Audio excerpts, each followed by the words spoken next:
Baik, sebelumnya Assalamualaikum warahmatullahi wabarakatuh. Salam sejahtera untuk kita semuanya.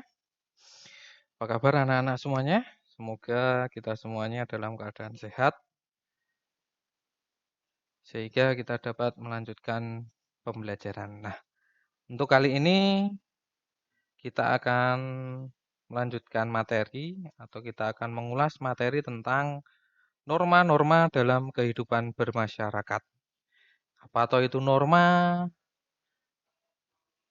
Apakah itu sebuah aturan atau kebiasaan atau apa? Nanti kita pelajari bersama. Nah, sebelum kita melanjutkan pembelajaran, anak-anak silahkan persiapkan buku tulis atau buku catatan.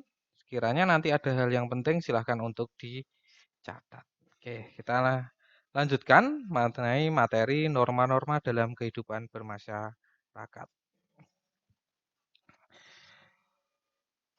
Nah, norma-norma dalam kehidupan bermasyarakat itu di kelas 7 menjadi bab kedua atau bab bab 2.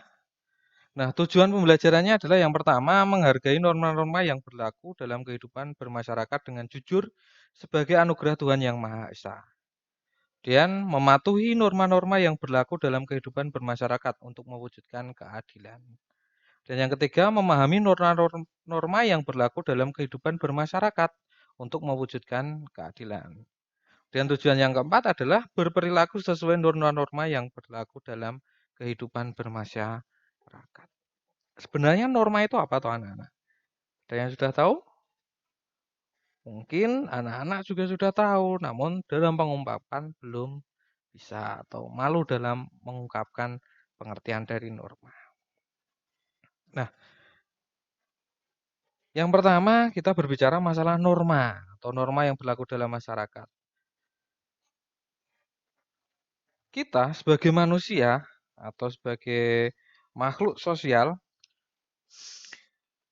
oleh seorang filsafat bangsa Yunani yang bernama Aristoteles dalam bukunya Politics mengatakan bahwa manusia adalah zon politikon.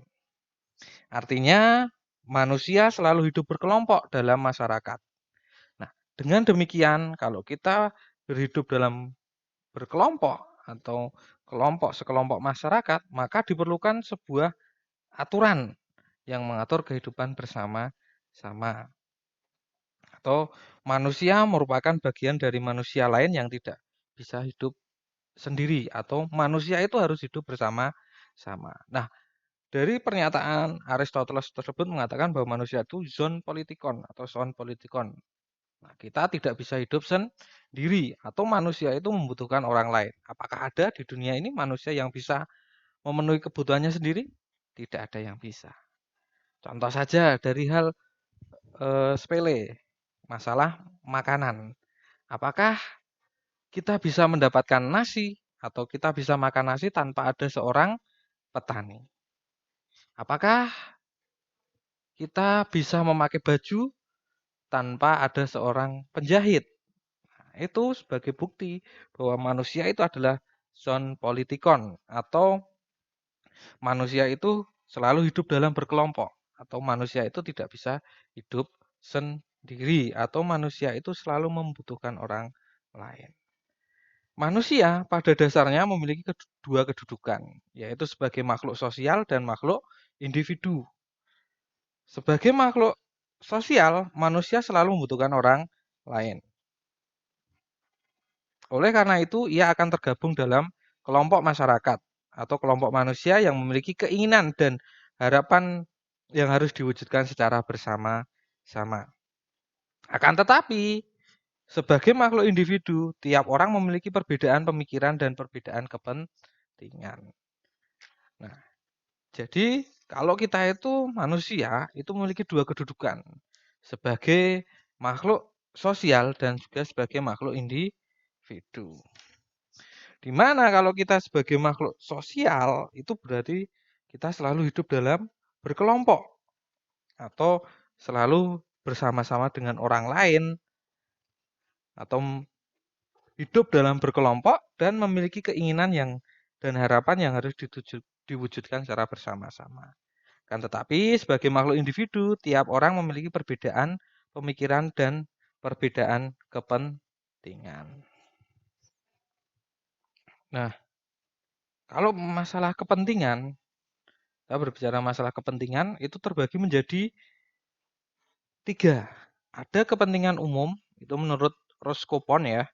Menurut Roscoe itu kepentingan dibagi menjadi 3.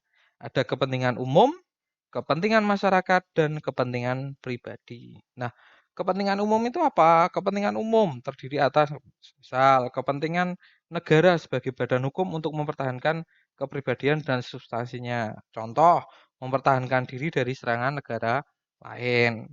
Kepentingan negara sebagai penjaga kepentingan masyarakat. Contoh, menjaga fasilitas-fasilitas umum dan kestabilan ekonomi. Nah, kemudian kepentingan yang kedua adalah kepentingan masyarakat. Terdiri atas kepentingan masyarakat bagi keselamatan umum, contohnya perlindungan hukum bagi keamanan dan ketertiban. Kemudian kepentingan masyarakat dalam jaminan lembaga-lembaga sosial, contohnya perlindungan lembaga perkawinan atau keluarga. Kemudian ada kepentingan masyarakat dalam kesusilaan untuk melindungi kerusakan moral, contohnya peraturan-peraturan hukum tentang pemberantasan korupsi, kemudian perselingkuhan dan lain sebagainya.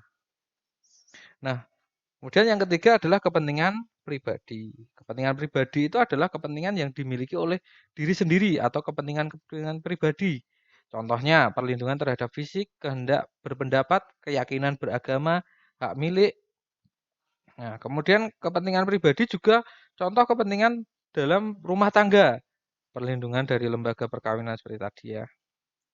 Nah, dalam hidup bermasyarakat pasti akan menemui adanya perbedaan kepentingan yang dapat menimbulkan adanya perselisihan, perpecahan, bahkan menjurus ke arah terjadinya kekacauan. Oleh karena itu, untuk menghindari adanya benturan akibat perbedaan kepentingan tersebut, diperlukan suatu tatanan hidup berupa aturan-aturan dalam hidup di masyarakat. Nah, tatanan hidup ini disebut dengan norma. Jadi, norma dibentuk untuk melindungi kepentingan-kepentingan manusia sehingga dapat terwujud ketertiban dan kedamaian dalam masyarakat. Dan pada hakikatnya, norma merupakan kaidah hidup yang mempengaruhi tingkah laku manusia dalam hidup bermasyarakat. Selain itu juga dapat diartikan bahwa norma adalah aturan atau ketentuan yang mengatur kehidupan warga masyarakat dipakai sebagai panduan, tatanan, dan pengendali tingkah laku. Jadi intinya norma itu adalah aturan atau ketentuan yang mengatur kehidupan warga masyarakat dipakai sebagai panduan, tatanan, dan pengendali tingkah laku. Nah, ini ya. Norma dibuat berdasarkan nilai-nilai yang dijunjung oleh kelompok masyarakat dan menjadi perwujudan dari nilai-nilai yang dianut oleh sekelompok masyarakat. Jadi norma ini hasil dari perwujudan nilai-nilai yang dianut sekelompok masyarakat. Nah, selanjutnya norma-norma yang berlaku di masyarakat itu ada 4 macam. Yang pertama norma agama, yang kedua norma kesopanan, yang ketiga norma kesusilaan, dan yang keempat adalah norma hukum. Dari keempat norma ini yang tertulis itu adalah norma hukum. Nah, kita yang pertama adalah norma agama. Norma agama adalah aturan yang bersumber pada hukum agama atau kitab suci yang berasal dari Tuhan. Jadi, kalau norma agama ini adalah sekumpulan kaidah atau peraturan hidup yang sumbernya dari wahyu Tuhan. Jadi tidak ada yang manusia membuat aturan kalau di norma agama. Pemahaman akan sumber norma agama yang berasal dari Tuhan membuat manusia berusaha mengendalikan sikap dan perilaku dalam hidup dan kehidupannya. Setiap manusia harus melaksanakan perintah Tuhan dan meninggalkan apa yang dilarangnya. Contoh, pelaksanaan norma agama misalnya perintah melaksanakan ibadah sesuai ajaran agamanya masing-masing. Kemudian melanggar norma agama adalah perbuatan dosa sehingga pelakunya pelanggaran akan mendapatkan sanksi siksaan di neraka. Nah, kalau masalah norma agama itu tergantung bagaimana individu masing-masing. Sehingga sanksinya pun akan didapat nanti kalau dia percaya dan dia berhubungan langsung dengan Tuhan atau berhubungan dengan agamanya masing-masing. Kemudian norma yang kedua adalah norma kesusilaan. Aturan-aturan hidup yang berkaitan dengan bisikan kalbu dan suara hati nurani. Atau norma kesusilaan itu bersumber dari hati nurani seseorang. Sehingga kalau norma kesusilaan itu peraturan hidup yang berkenaan dengan bisikan kalbu dan suara hati nurani manusia. Kehadiran norma ini bersamaan dengan kelahiran atau keberadaan manusia itu sendiri. Tanpa melihat jenis kelamin dan suku bangsanya, suara hati nurani yang dimiliki manusia selalu mengatakan kebenaran dan tidak akan dapat dibohongi oleh siapapun. Nah, contoh, ketika anak-anakku semuanya mau melakukan sesuatu, pasti ketika melaksanakan hal tersebut ada bisikan. Semisal, ada ketika ujian atau ulangan, pasti di dalam hati anak-anak semuanya mengatakan bahwa menyontek itu adalah perbuatan yang buruk atau yang jelek. Di dalam hati adik-adik pasti, di dalam hati anak-anakku semuanya pasti tertanam bahwa perbuatan mencontek itu adalah perbuatan yang tidak baik. Nah, contoh lain, seorang yang memiliki hati nurani tidak mungkin mengambil dompet seseorang yang jatuh atau tertinggal di tempat umum. Nah, seperti itu. Jadi semisal adik-adik, anak-anak semuanya ketika berjalan ada dompet yang tertinggal, hati nurani anak-anak pasti akan di dalam hatinya itu mengatakan jangan diambil. Tapi biasanya ada bisikan yang jelek suruh ngambil. Nah, norma kesusilaan itu norma yang berasal dari hati nurani atau bisikan suara hati nurani. Hal ini tuh mengandung arti bahwa ajaran norma itu norma kesusilaan itu berasal dari dirinya sendiri. Biasanya kalau kita sebagai seorang murid itu pasti ada bisikan. Kesusilaan itu ada. Anak-anak ketika ulangan pasti ada bisikan untuk tidak mencontek. Seperti itu.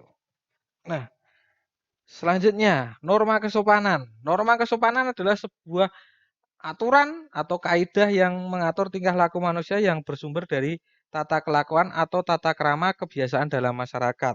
Atau dalam arti lain, kalau norma kesopanan itu berdasarkan kesepakatan bersama. Semisal,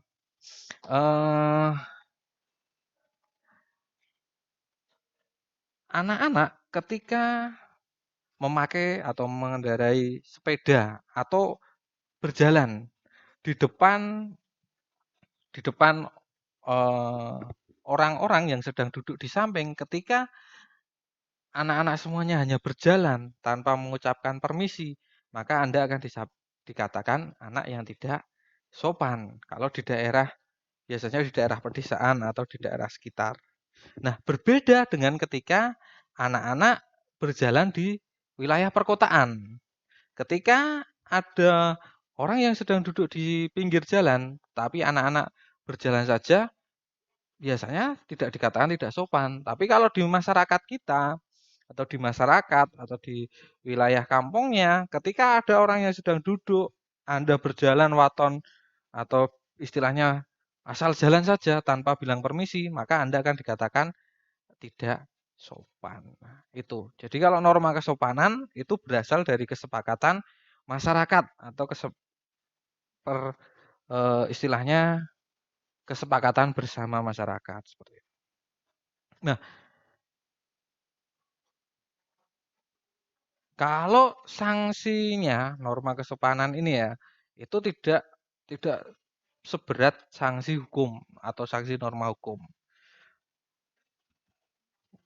Biasanya kalau di norma kesopanan, Anda cuma dikatakan sebagai anak yang tidak sopan.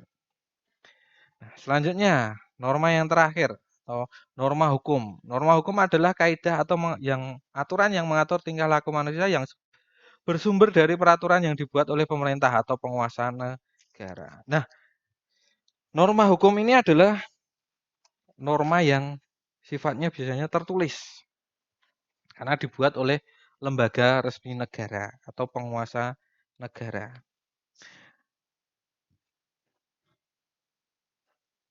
Nah, karena ini bersifat dibuat oleh badan resmi negara, itu memiliki sifat yang memaksa. Sehingga perintah dan larangan dalam norma hukum harus ditaati. Nah, norma hukum itu berisi perintah dan larangan. Nah, dalam kehidupan sehari-hari untuk melaksanakan penegakan hukum ini diperlukan adanya 3 aparat, yaitu polisi, jaksa, dan hakim. Ini yang dapat memaksa seseorang untuk menaati hukum dan memberikan sanksi bagi pelanggar hukum. Nah, pada hakikatnya tadi ya, suatu norma dibuat untuk menciptakan ketertiban dan perdamaian dalam pergaulan kehidupan masyarakat. Untuk itulah setiap norma hukum memiliki 2 macam sifat. Tadi saya katakan sifat norma hukum itu ada 2, perintah dan larangan. Nah, bersifat perintah yaitu memerintahkan orang berbuat sesuatu dan jika tidak berbuat maka ia akan melanggar norma hukum tersebut. Contoh, perintah bagi pengendara kendaraan bermotor untuk memiliki dan membawa surat izin mengemudi. Ketentuan pasal 281 Undang-Undang Nomor 22 Tahun 2009 tentang lalu lintas dan angkutan jalan menyatakan bahwa setiap orang yang mengemudikan kendaraan bermotor di jalan yang tidak memiliki SIM dipidana kurungan paling lama 4 bulan atau denda paling banyak 1 juta rupiah. Kemudian sifat yang kedua bersifat larangan, yaitu contoh melarang orang berbuat sesuatu dan jika orang tersebut melakukan perbuatan yang dilarang, maka ia melanggar norma hukum tersebut. Contoh larangan bagi pengemudi kendaraan bermotor melebihi batas kecepatan paling tinggi yang diperbolehkan dan berbalapan dengan kendaraan bermotor lain. Nah, contoh tadi ya ada perintah dan larangan. Nah, kalau bersifat perintah berarti kita diperintahkan untuk tadi dikatakan bahwa siapa saja yang mengendarai kendaraan bermotor, contohnya sepeda motor, maka dia harus memiliki SIM.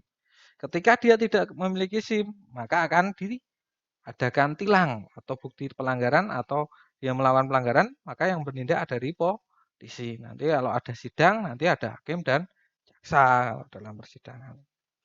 Nah, negara Indonesia merupakan negara yang melaksanakan norma hukum. Hal itu dapat kita lihat dalam pasal 1 ayat 3 Undang-Undang Dasar Negara Republik Indonesia tahun 1945 berbunyi, negara Indonesia adalah negara hukum.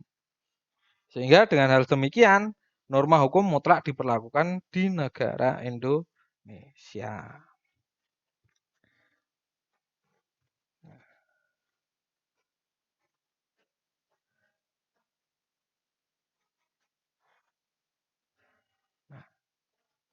Tingkatan norma itu adalah yang pertama dari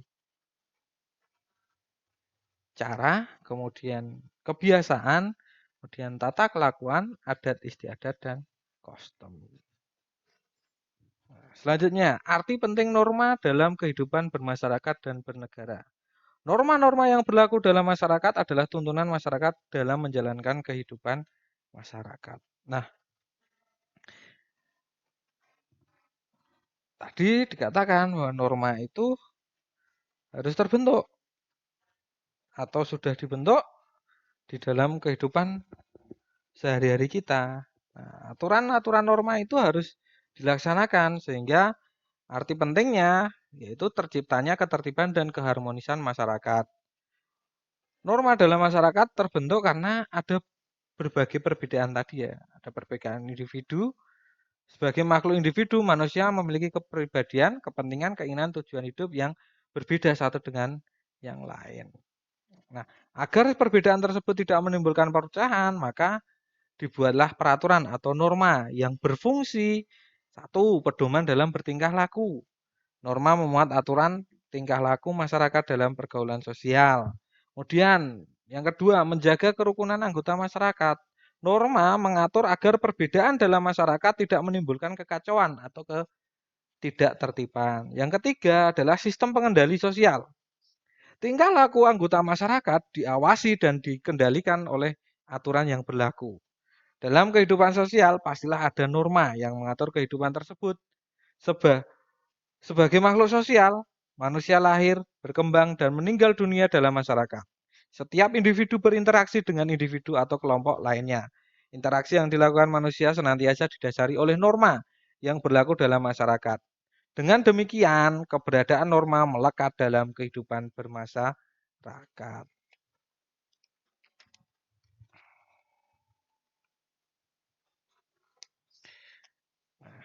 Apabila masyarakat menjalankan norma tersebut dengan baik, akan tercipta kehidupan yang tertib, damai. Nah, pentingnya norma dalam kehidupan masyarakat adalah sebagai menciptakan kehidupan yang aman, tertib, selaras, serasi, dan seimbang.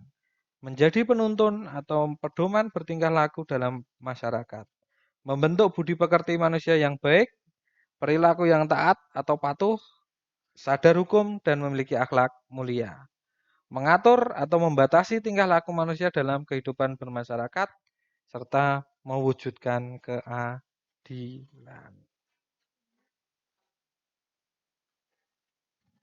Nah, kalau kita berbicara masalah keadilan, keadilan itu dibedakan menjadi 3.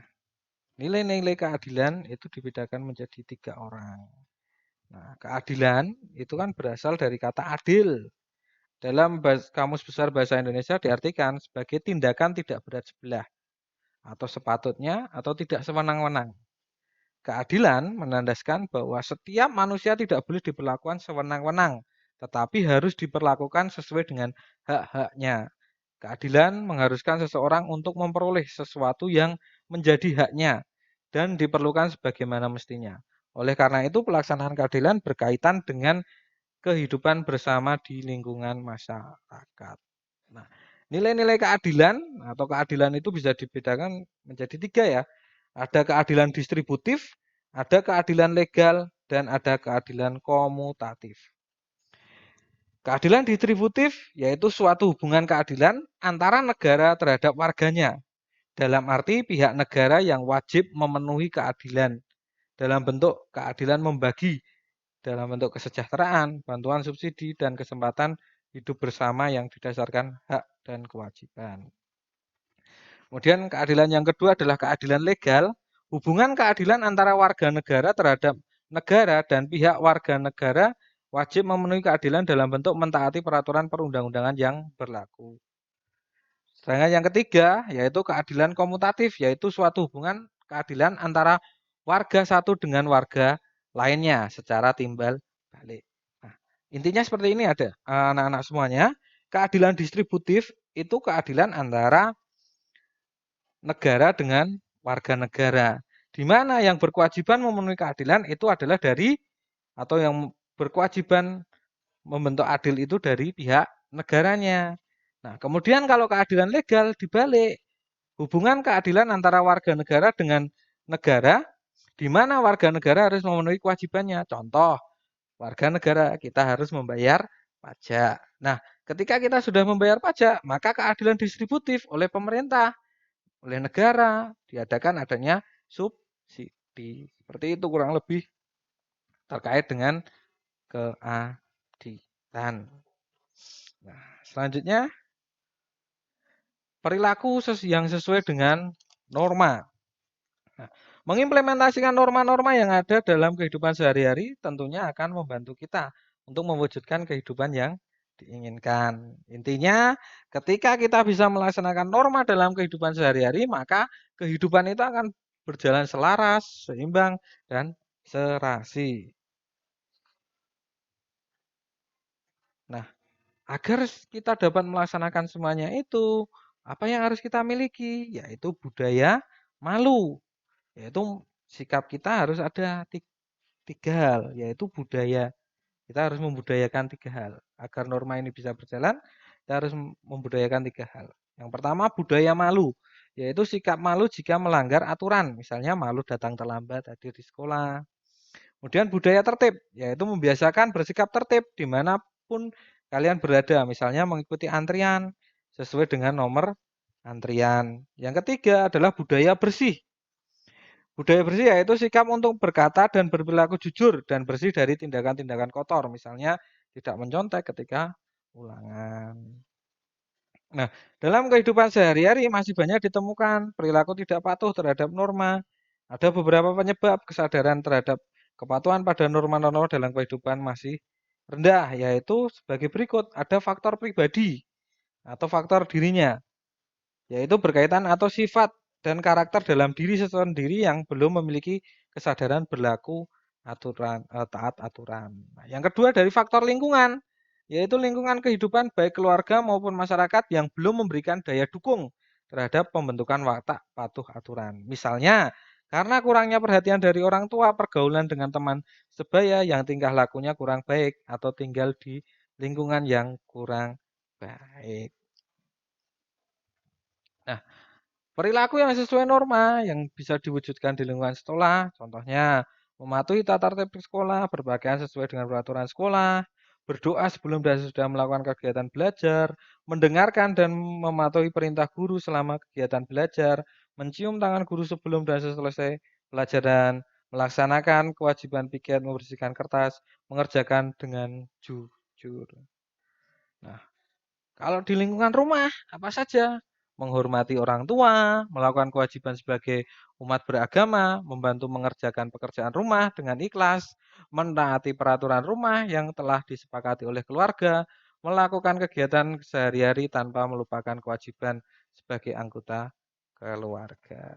Nah, selanjutnya, perilaku sesuai norma yang dapat dilakukan di lingkungan masyarakat.